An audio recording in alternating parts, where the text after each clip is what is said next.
Olá, amados de Deus.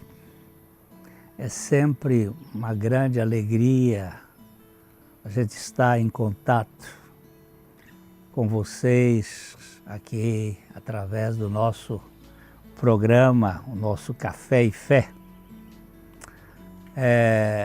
Você sabe que o nosso objetivo é anunciar o Evangelho, anunciar o Evangelho das insondáveis riquezas de Cristo, do Deus que se encarnou, que se fez gente, que habitou entre nós e que por meio da sua graça Ele vem habitar em nós. Os links estão aí na tela da sua TV, youtube.com/piblondrina1 e facebook.com/programa Café e Fé, tudo junto. Nós queremos que você tome esse cafezinho conosco aqui. Nós estamos com esse objetivo. Você pode ser também o nosso aliado. Aqui nós contamos com a sua participação, com a sua colaboração para que esse programa ele continue, ele se mantenha. Nós temos custos e oramos ao Senhor para que mova o coração daqueles que puderem contribuir para a sustentação. Contamos com as suas orações para que nós não percamos o rumo, andemos no caminho.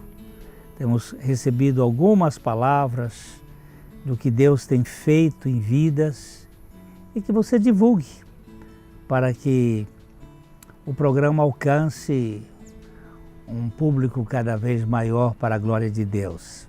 Nós estamos aqui falando sobre questão de santidade, sobre obstáculos à santidade e desfazendo também estes obstáculos, como se desfaz os impedimentos da vida de santidade. Este é o assunto que a gente quer tratar hoje, desfazendo os obstáculos à santidade. O apóstolo Paulo, ele escreve em Romanos capítulo 12, verso 1, ele diz assim: rogo-vos, pois, irmãos, pelas misericórdias de Deus, que apresenteis o vosso corpo por sacrifício vivo, santo e agradável a Deus, que é o vosso culto racional ou um culto inteligente.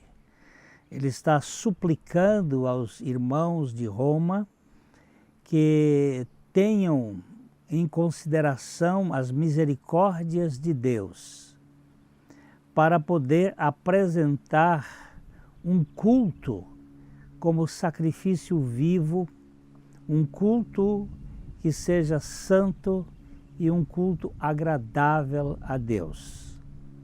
No momento em que descartamos aquelas coisas que ofendem o Espírito Santo, a nova criatura, manifestando todo o seu vigor, começa a preencher a alma com uma saudável alegria.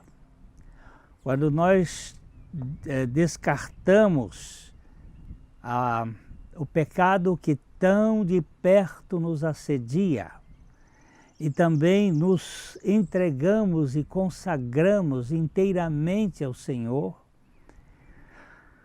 a nossa alma é invadida de uma alegria saudável.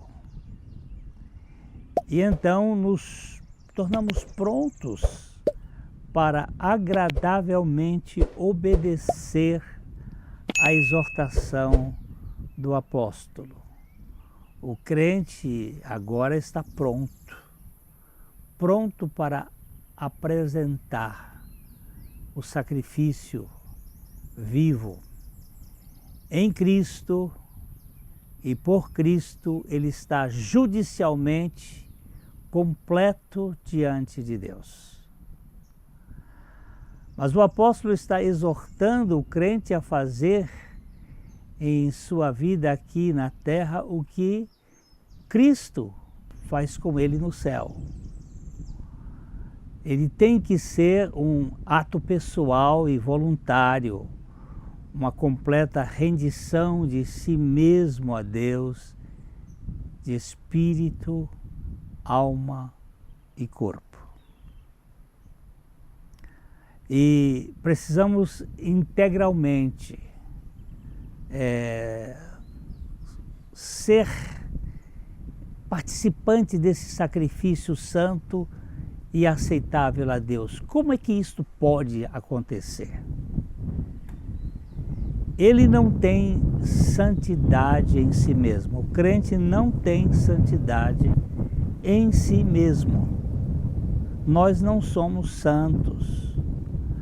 Ainda que seja sincero e que ele sinceramente renuncie todo o pecado, mesmo assim ele está cheio de imperfeições, cheio de pecados, cheio de obstáculos. E isto nos leva a considerar o altar no qual o crente é oferecido. Esse altar importante, quando pensamos em Cristo como sacrifício, então o altar é um tipo da cruz na qual ele sofreu. É uma consagração voluntária.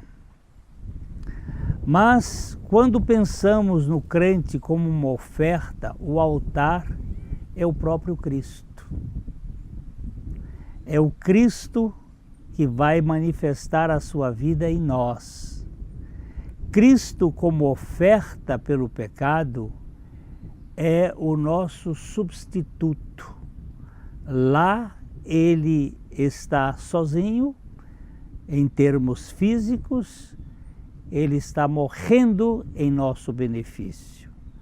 Mas como oferta queimada, os seus membros são feitos semelhantes a ele. São feitos participantes com ele da sua morte. Eles experimentam uma realidade espiritual muito diferente. Então, sobre Cristo como nosso altar, a alma do crente é apresentada e o altar é que santifica a oferta, como diz Mateus capítulo 23. Jesus disse assim: cegos, o que é mais importante? A oferta sobre o altar ou o altar que torna a oferta sagrada? Mateus 23:19. O que é mais importante? É o altar ou será santíssimo tudo que tocar sobre esse altar, tudo que tocar será santo. Por que eu sou santo? Porque eu estou em Cristo. Ele é o altar. É verdade que sob a lei, toda coisa assim consagrada será santíssima ao Senhor, diz o livro de Levíticos, no capítulo 27 e 28. Assim, o crente que apresenta a si mesmo como sacrifício vivo a Deus, ele é santo e aceitável nele, em Cristo. Nós nos tornamos participantes da santidade de Cristo, que é o altar que consagra a oferta.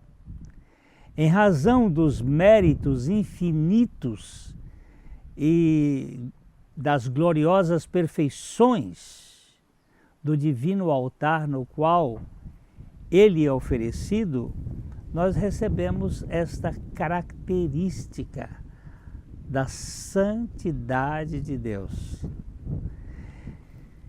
E o que é verdade quanto ao corpo como um todo tem que ser verdade também em relação a cada membro deste corpo. Se a igreja é santa, os membros desta igreja também são santos, porque eles foram oferecidos no altar da santidade. O crente oferece todos os seus membros a Deus como instrumentos de justiça. Preste atenção nisso. Os meus membros precisam estar sendo oferecidos a Deus para que todo o meu ser seja completamente santificado pelo Senhor. Por que nós buscamos a santidade?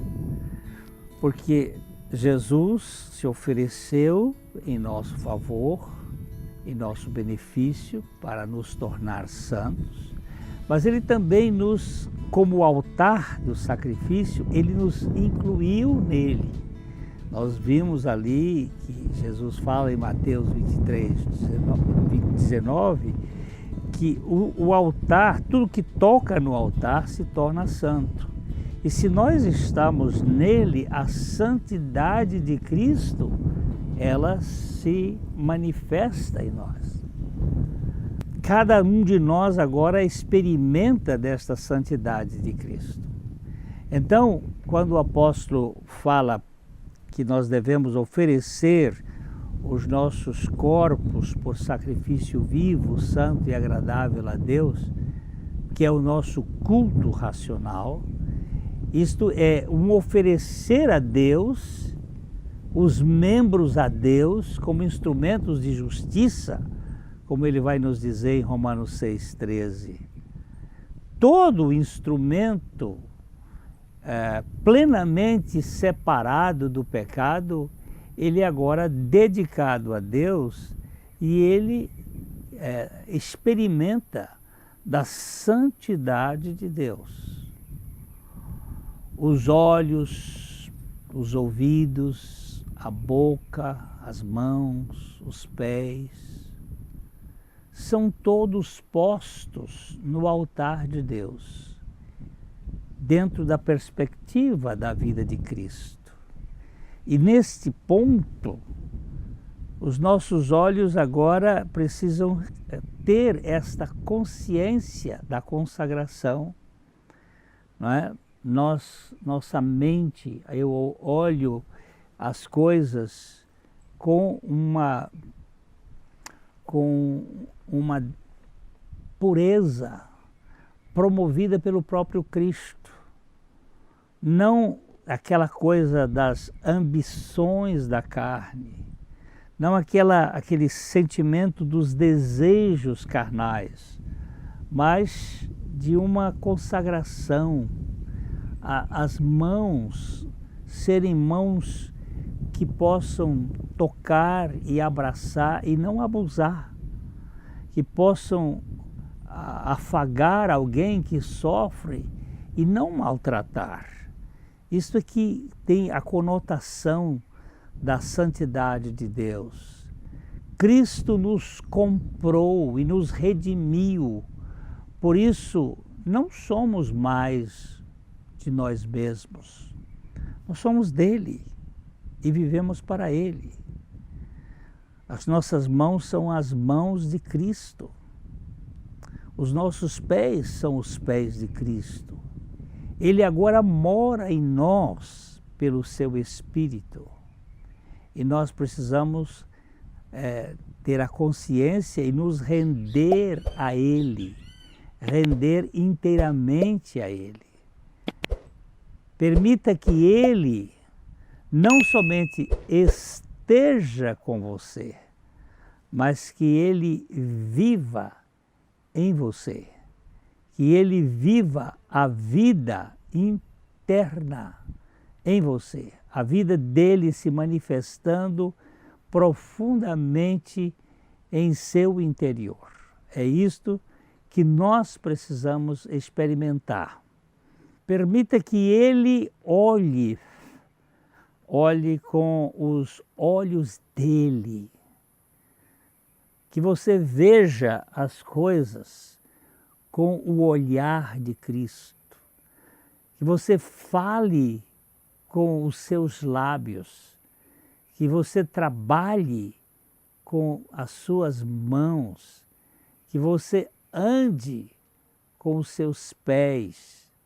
É esse o sentido de não mais eu, mas Cristo vive em mim. Diz Paulo, acaso não sabeis que o vosso corpo é santuário do Espírito Santo? 1 Coríntios capítulo 6, 19. Acaso não sabeis que o vosso corpo é santuário, é o tabernáculo, é a casa do Espírito Santo, que Ele vive em você? Então, eu, ao manifestar, devo manifestar a vida de Cristo. A necessidade desta renúncia do coração de todo pecado conhecido e a total rendição ou dedicação a Deus estão entre os principais obstáculos à vida de santidade. Pecados conhecidos precisam ser confessados.